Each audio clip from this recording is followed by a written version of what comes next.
have my experiment set up with the materials I'll be using. I have a preheated container of water on the stove, and here I have a container of ice that will be placed on top of that container.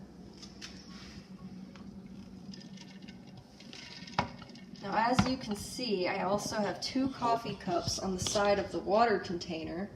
This is so that I can have my ice elevated so that you have a better view of what's going on underneath. After a minute, you can see water droplets are starting to form on the bottom of the ice container. These droplets are condensing and will eventually become heavy enough to fall back into the heated water, thus emulating the rainfall.